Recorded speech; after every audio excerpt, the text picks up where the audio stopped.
하나님의 말씀은 마태복음 20장 1절에서부터 16절까지의 말씀입니다.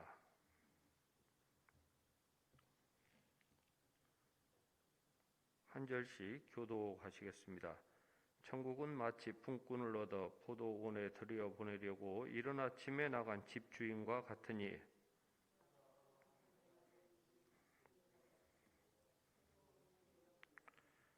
또 제3시에 나가보니 장터에 놀고 서 있는 사람들이 또 있는지라.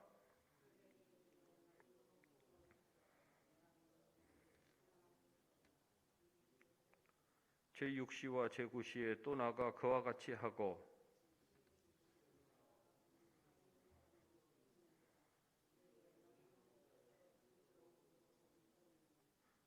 이르되 우리를 품꾼으로 쓰는 이가 없음이니이다. 이르되 너희도 포도원에 들어가라 하니라.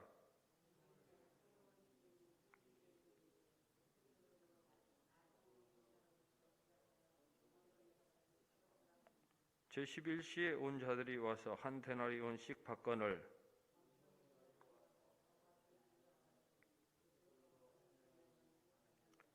받은 후 집주인을 원망하여 이르되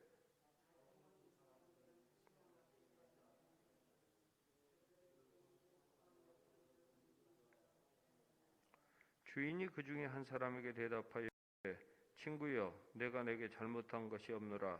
내가 나와 한 데나리온의 약속을 하지 아니하였느냐.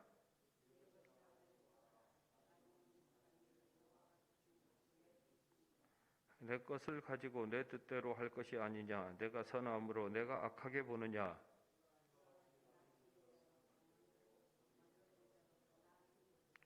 아멘. 이 주인을 어떤 품꾼들이 원망을 했습니다. 그래서 주님께서는 이 비유를 통해서 주님은 선하신 집주인이니까 주님을 원망하지 말라 그렇게 말씀하셨습니다. 이게 설교의 주제입니다. 우리가 주님을 원망해서는 안 된다. 최근에 그 청와대 참모들이 집을 팔라 그러니까 집을 팔려고 했는데 집 팔기가 너무 어렵습니다. 그러니까 집 파는 시간을 좀 미루고 대신 사퇴하겠다. 직을 던졌죠.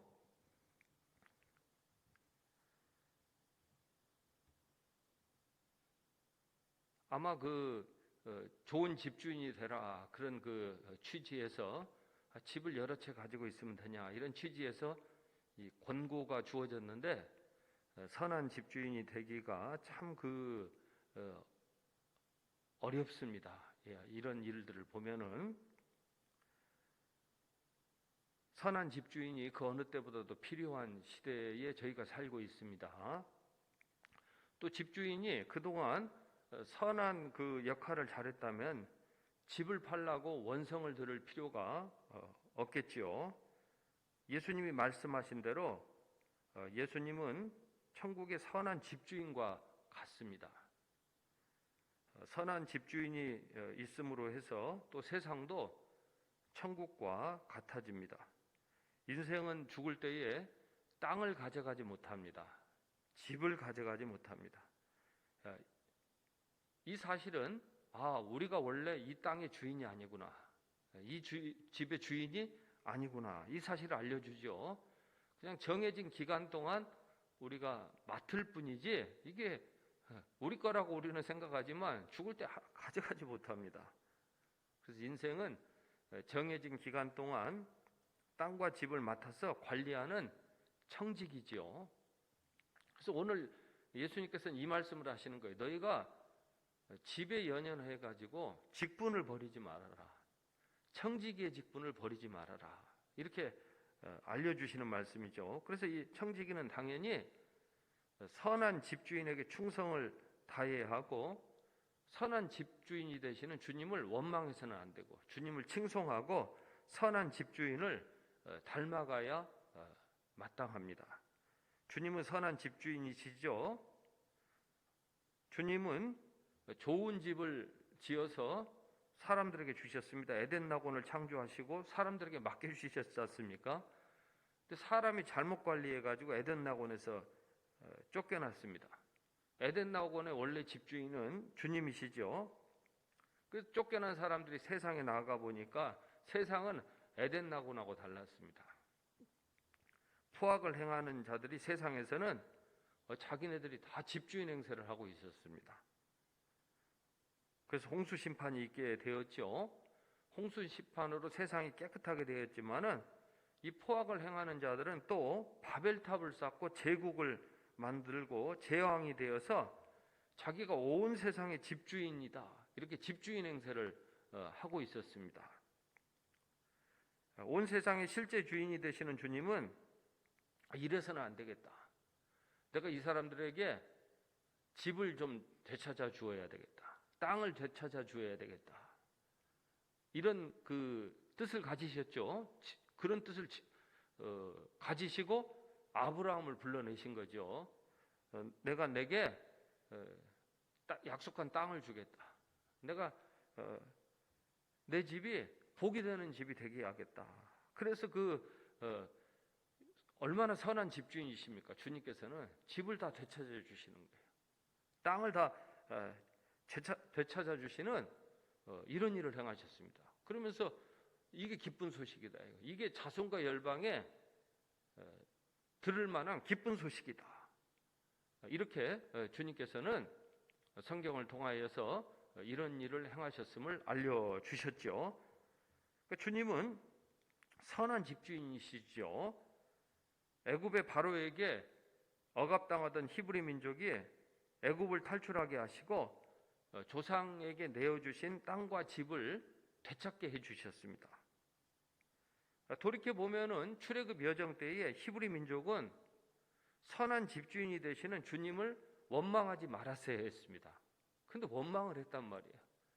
주님이 선하신 집주인이시지 바로가 문제지 주님이 무슨 문제가 있습니까? 그래서 이 원망했던 사람들은요, 땅과 집을 되찾지 못하고 광야에서 묻혀버렸습니다. 우리로 따지면 천국에 들어가는 게 더 목적인데 하나의 이제 교훈으로 보여주신 것이죠. 이런 옛사람은 참 원망하는 옛사람은 이 천국에 적합하지 못하다, 이것을 교훈하는 그런 말씀이죠. 그때의 모세는요, 히브리서 3장 5절 말씀대로 청지기 역할을 충성을 다하여서 다 잘 감당을 했습니다. 모세는 그래서 종으로서 그 집을 맡은 자로 청지기 역할을 잘 감당했다. 히브리서 3장 5절의 말씀이죠. 근데 주님은 히브리서 3장 6절에 보면 약간 다르게 말씀하죠.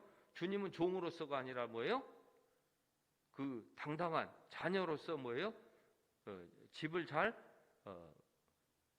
관리하셨다 하는 그 말씀이 그 히브리서에 보면 대조해서 나옵니다. 주님은 선한 집주인이시죠. 주님은 인생들에게 천국의 집을 되찾아 주시기 위하여 십자가를 지셨습니다. 그 엄청난 값을 치르셨죠. 주님은 십자가를 지심으로 대속의 값을 치르시고 천국을 상속받으신 집주인이십니다. 그래서 교회는 원래 땅과 집의 주인은 주님이심을 믿고 청지기의 역할을 충성을 다해서 감당해야 합니다. 우리는 다 직분이 중요하죠. 아주 직분이 어떤 의미에서 집을 소유하는 것보다 훨씬 더 중요하게 여기죠. 청와대 참모진들은 그렇게 못했습니다. 집이 더 중요하다는 거예요. 직분은 그냥 이게 뭐 중요하냐, 이런 모습을 보였죠. 그래서 본문에서 청지기는 주인에게 충성을 했습니다. 이 포도원 주인이 청지기에게 뭐라고 얘기했냐면 나중 온 자로부터 먼저 온 자까지 삭슬 주라. 그 청지기는 주인의 말씀에 순종을 했습니다. 이 청지기가 주님의 말씀을 고분고분 잘 들었어요. 들을 수밖에 없죠. 왜냐하면 주님은 선한 집주인이십니다. 주님은 이 땅에서요, 땅이나 집을 한 채 소유하지 않으셨습니다. 주님은 집을 소유 안 하셨거든요. 또 주님은 이 땅에서 일용직의 대우를 받으셨습니다.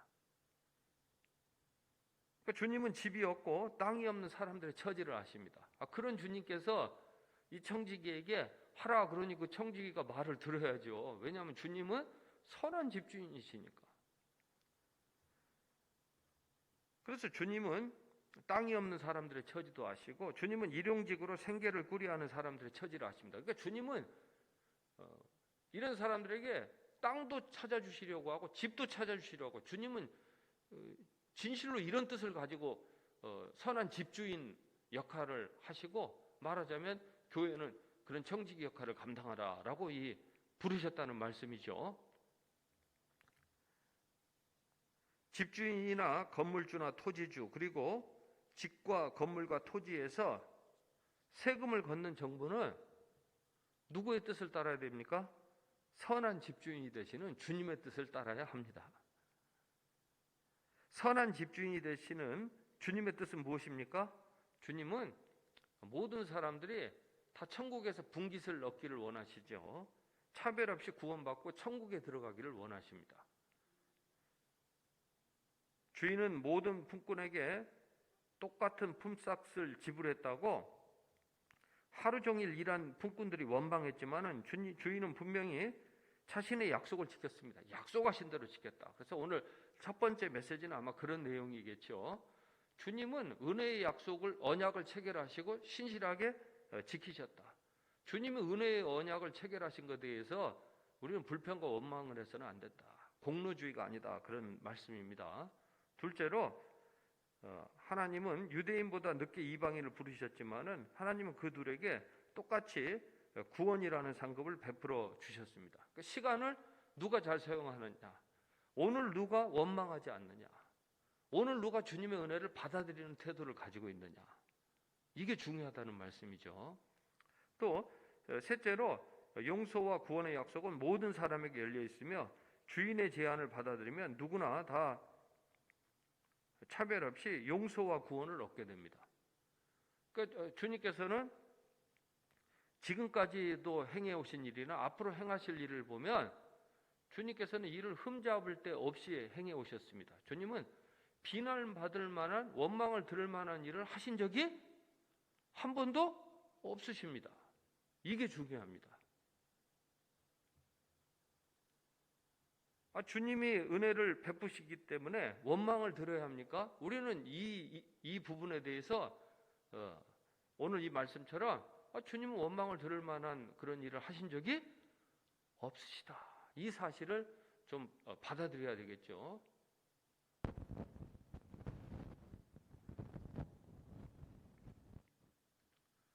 선한 집주인이 되시는 주님의 뜻은 무엇입니까? 주님은 사람이 자기 공로로 구원받지 못하니 은혜의 언약을 받아들이기를 원하십니다. 그 부자 청년은 자기 공로로 천국에 들어가려고 하지 않았습니까? 그러다가 뒤처져 버립니다. 그런데 집주인은 품꾼들과 일방적인 은혜의 언약을 체결하셨거든요. 앞에 보면은 내가 이렇게 주리라, 그래놓고 어떤 계약 조건에 당신이 성실하게 일을 해야 된다, 해야 된다, 이런 것을 거기 조건을 별로 달지 않으셨어요.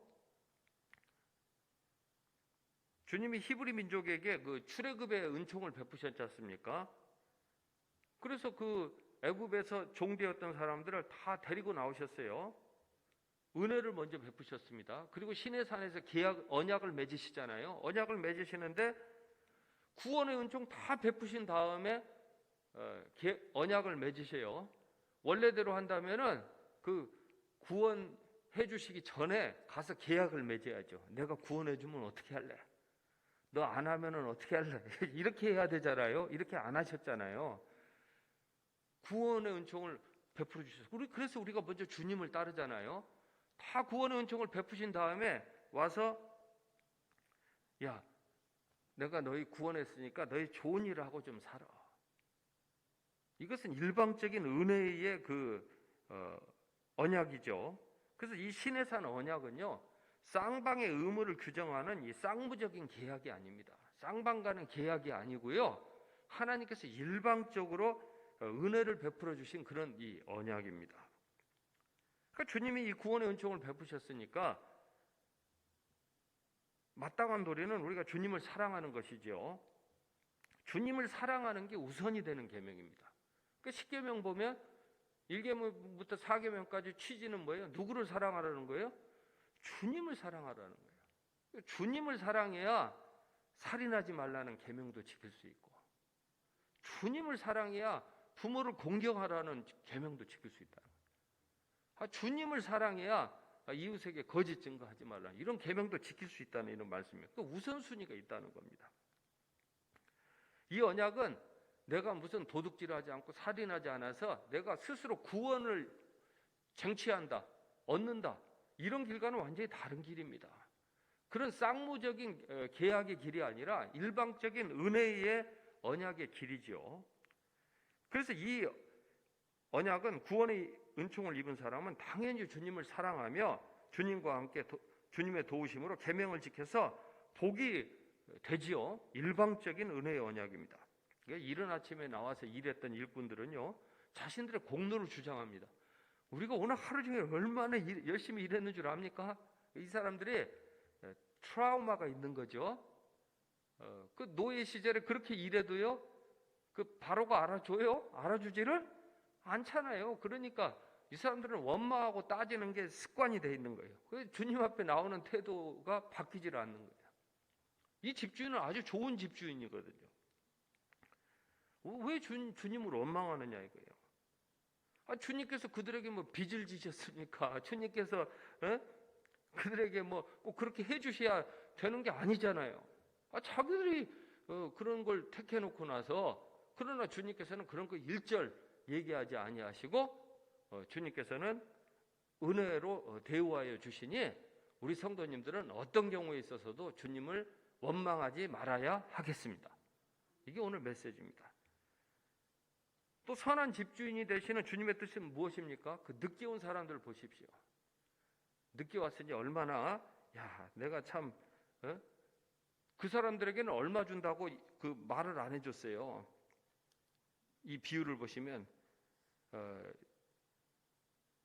2절에 보면 그가 한 데나리온씩 북군들과 약속하여 포도원에 들여보내고, 그럼 뒤에 온 사람들은 자기네들이 얼마 받는다는 걸 잘 알지를 못해요. 그러면 그 누가 알려줘야 돼요? 아침에 온 사람들이 알려줘야 돼요. 근데 알려줬겠어요?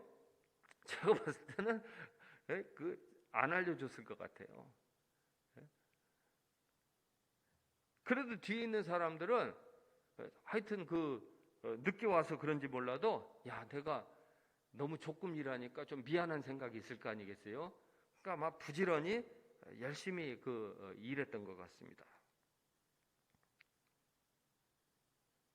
히브리 민족이 먼저 구원을 받고 또 말씀도 받고 했지만은 그 기회를 선용하지 못했죠.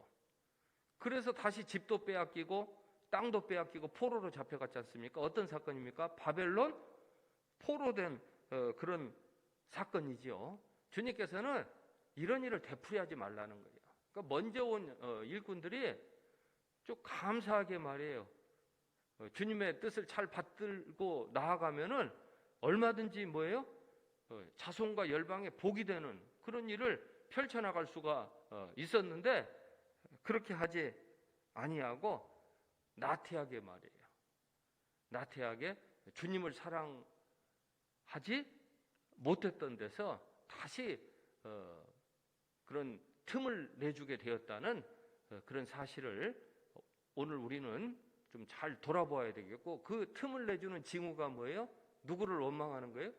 주님을 원망하는 이런 일이 아니겠는가? 우리는 예수님의 말씀을 들어야 하겠습니다. 그러니까 먼저 들어간 포도원에 들어간 이 품꾼들은 이 집주인의 뜻을 잘 알지 못했죠. 이렇게 늦게라도 품꾼을 부르신 뜻은 무엇입니까? 주님 안에서 다 뭐예요? 주님께서 천국을 상속받으시잖아요. 다 주님과 함께 천국을 상속받는 공동 상속인이 되기 위해서 늦게나마 우리를 불러주셨습니다. 그러니까 우리는 당연히 태도의 변화가 있어야 합니다. 우리는 누가 시켜가지고 복이 되는 그런 일을 하는 게 아니죠. 우리는 누가 뭐 법을 개정한다고 해서 뭐 과세를 강화한다고 해서 그제서야 아이고 이제 집 팔아야 되겠구나. 이제서야 참 이렇게 태도를 변해야 되겠구나. 우리는 그런 방식으로 따라가는 사람이 아니잖아요. 우리는 늘 한 발 앞서서 뭐예요? 누구를 사랑하고요? 주님을 사랑하고, 우리는 세상에서의 성공이 먼저가 아니라 우리는 주님의 말씀, 주님을 사랑하고 주님의 계명을 지키면서 복이 되는 게 우선이구나.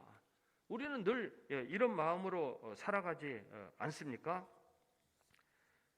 2020년 8월 8일 새벽인데 제가 우리 부부가요 새벽이 여기서 한 5시 15분에 찬송하고 설교해야 되는데 아니 그날 아들 녀석이 올라와가지고 깨우러 왔어요. 저희를 보니까 5시 20분이에요 아이고 깜짝 놀라가지고 아니 그런 적이 참 드물었는데 그래가지고 넥타이도 못 매고 양말도 못 신고 와가지고 그냥 여기 와서 다시 1분 만에 내려왔습니다. 1분 만에. 제가 원래 집에서 화를 잘 내거든요. 뭐 이렇게 뭐 이래 막 그러는데 그날은요 화낼 시간도 없더라고요. 저 그게 너무나 감사했습니다. 제가 깨달은 게 있어요.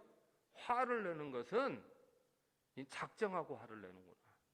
준비하고 화를 내는구나. 의도하고 화를 내는구나. 진짜 급박한 일이 생기면요 무슨 시간도 없어요? 화낼 시간도 없어요. 똑같은 그런 시기죠. 마찬가지입니다. 사람이 진짜 시간이 없고 진짜 급박한 일을 대할 때는 뭐 할 시간도 없어요? 원망할 시간도 없어요. 원망할 시간이 어디 있습니까? 그걸 주님께서는 알기를 원하신다는 거예요. 너희가 시간을 지금 어떻게 보내고 있느냐. 그것은 이미 그 심리학자들도 다 연구한 그런 내용들 아니겠어요? 이 화라는 것은 성내고 분노하고 또 원망하는 것은 사람이 얼마든지 자기가 조정할 수 있어요, 없어요? 조정할 수 있는 부분이에요. 그냥 2차로 된 그런 영역들에서 사람들이 우리 김용태 목사님 말씀대로라면 가짜 감당들의 스스로 뭐예요? 자신을 거기에 맡겨버리는 이런 현상들이죠. 아니 그 늦게 들어온 그 은혜 받은 사람들이 지금 원망하고 불평할 시간이 있겠어요? 그런 시간이 없습니다. 근데 이 사람들은 공로주의자이기 때문에 태도가 문제였다는 거예요. 어떤 태도입니까? 이 사람들은 다분히 노동자의 태도를 가졌던 겁니다.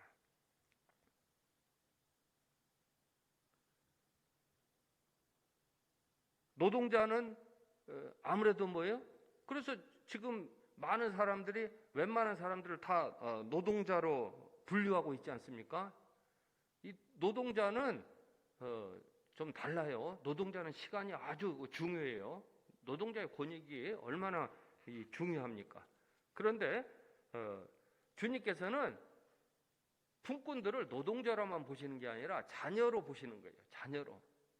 그래서 늦게 온 사람들도 자녀로 여기시고 그 히브리 민족 노예 생활하고 노동자 생활을 했지만 주님께서 구원해 주셔서 자녀의 좀 여유를 갖도록 은혜를 베풀어 주셨단 말이에요. 이 자녀의 특성은 뭐예요? 시간을 구원해 나가는 거예요. 누가 시켜가지고 명령하고 뭐 이렇게 해서 하는 게 아니라 스스로 알아가지고 잘 미리 맞추어 나가는 그런 모습을 보여주죠. 그러니까 교회는 원망과 시비를 없이 하는 겁니다. 원망할 시간도 없어요. 뭐 화를 다음 날까지 품고 갈 그런 시간적 여유가 없습니다. 그렇게 틈을 내주다가 뭐예요? 우리 자녀들이 맨날 오늘 또 화내고 내일 또 화내고 그러면 부모 속이 어떻게 돼요? 뒤집어지죠? 자녀가 오늘 또 불평하고 내일 또 불평하고 오늘 또 원망하고 내일 또 원망한다고 생각해 보십시오. 부모 입장은 어떻게 되겠어요? 찢어지지 않겠습니까? 오늘 우리는 이런 일에 대해서 좀 잘 필요가 있습니다. 우리 천성교회도 2단계 그 발령 시에 미리 준비를 했지만은 이 정부가 하는 일을 보면요, 너무나 급작스럽습니다. 그냥 어제 저녁에 갑자기 그냥 2단계로 발령을 하는 거예요. 뭐 하루 이틀 뭐 일주일 정도 시간을 주는 것도 아닙니다. 그리고 말은 2주라고 했지만 교회는 3주를 당해야 돼요. 3주를 겪어야 됩니다. 왜냐하면 30일까지니까. 교회는 오늘 다음 주일 30일 주일까지. 그러니까 엄청나게 이 사람들은요, 여유가 많은 사람들이에요. 이게 무슨 경황이 없어서 한 게 아니고 뭐예요? 작정하고 한 거죠. 의도된 그런 일입니다. 그런데 실제로 내려온 지침이라 이런 걸 보면요, 되게 허술하기 짝이 없어요. 부실합니다. 제가 어제도 성동구청에 물어봤거든요. 도대체 50명이라는 게 어떤 직이냐? 뭐 이렇게 해도 문인 중에 있다. 이렇게 대답을 해요. 최근에 막 비가 내리고 막 이런 일들이 있었지 않습니까? 이걸 좀 작은 신호로 여기고 미리 준비했더라면은 얼마나 좋았겠는가. 이 깜깜이 전파 조용히 퍼져나가는 게 이게 무슨 교회를 타겟으로 삼을 일이 아니죠. 보이고 보이지 않는 데서 뭐예요? 더 이미 뭐예요? 퍼져나갈 수 있었다는 이 신호를 분명히 듣고 협력을 구해야죠. 협치했어야죠. 교회랑도 협력하고 누구랑 협력해서 자녀에게는 그렇게 하지 않습니까? 잘 권고해가지고 이렇게 하는 게 어떻겠냐. 이렇게 했어야 했지만은 지금 현재로서는 마치 뭐예요? 바로가 노동자에게 명령을 내리듯이 하는 이런 느낌을 지울 수가 없습니다. 대표적인 사례가 뭡니까? 막 홍수가 내리고 뭐하고 그랬을 때에 자신들도 뭐예요? 경황이 없어가지고 그거 막아냈어요? 못 막아냈어요? 막아내지? 못했잖아요. 그러면은 주님께 정말 구하고 간구하고 주님 앞에서 당연히 겸허한 이 태도를 가져야 되겠다 하는 것이죠. 지금 이러한 방식은 사람들이 막 원망이 일어날 거 아니겠어요? 불평이 일어날 거 아니겠어요? 이것을 어딘가로 전환시켜서 쏟아붓게 만들어야 된다는 것이죠. 왜냐하면 노동자는 비난을 안 받아요. 왜냐하면 노동자는 뭐 할 권리가 있어요? 원망할 권리가 있어요. 노동자는 불평할 권리가 있어요. 그러니까 다 노동자라 그러잖아요. 요즘에는 뒤에다가 다 갖다 놓고 뭐예요? 뭐 일하시는 직업에다가 다 노동자를 갖다 붙여요.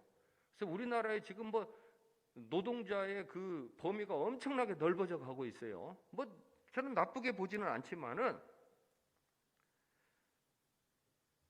어쩌다가 이 사람들이 노동자 마인드를 가지고 모든 원망을 주님께서 그래도 돌보시고 구원받은 자녀라고 하는 어디에다가 다 원망을 쏟아붓고 있어요?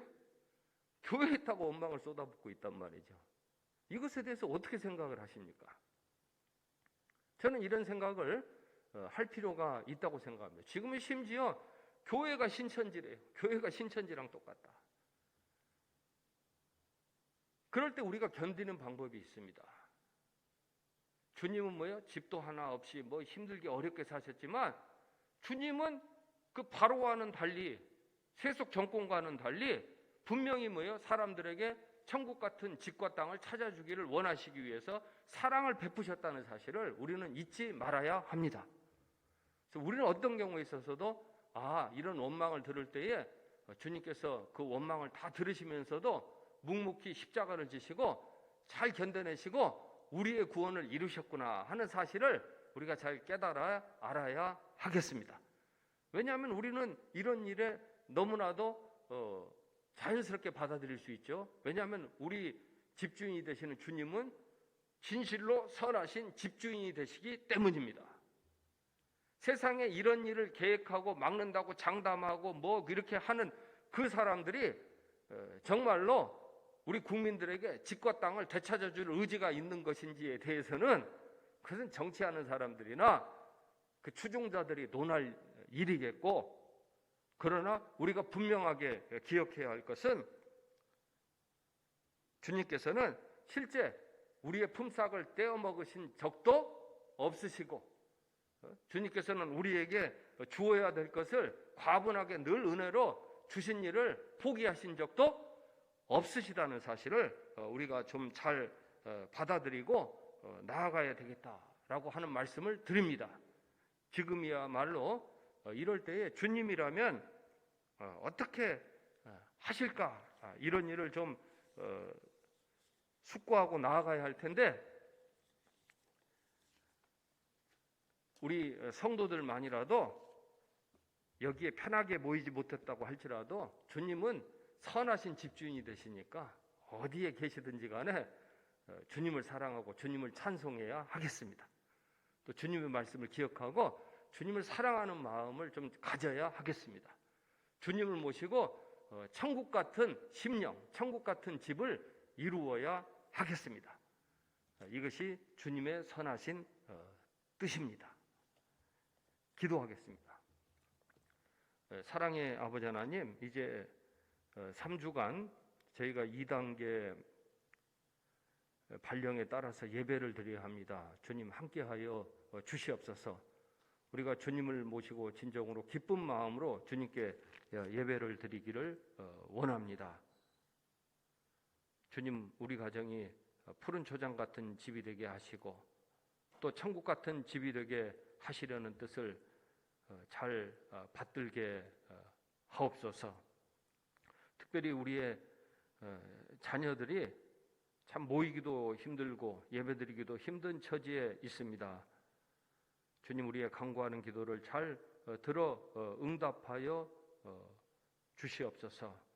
우리의 자녀들이 어렸을 때부터 선하신 집주인이 되시는 주님을 잘 보고 주님을 닮아가게 하옵소서.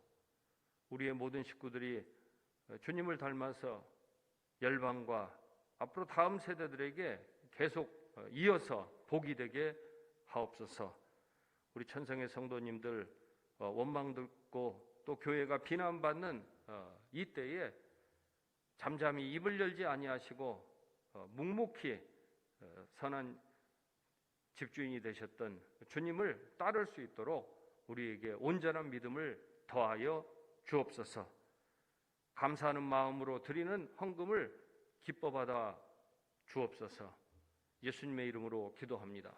이제는 예수님의 은혜와 하나님의 사랑과 성령의 감동하심이 선한 집주인을 원망하지 아니하며 칭송하는 성도님들 위에 함께하기를 간절히 축원하옵나이다.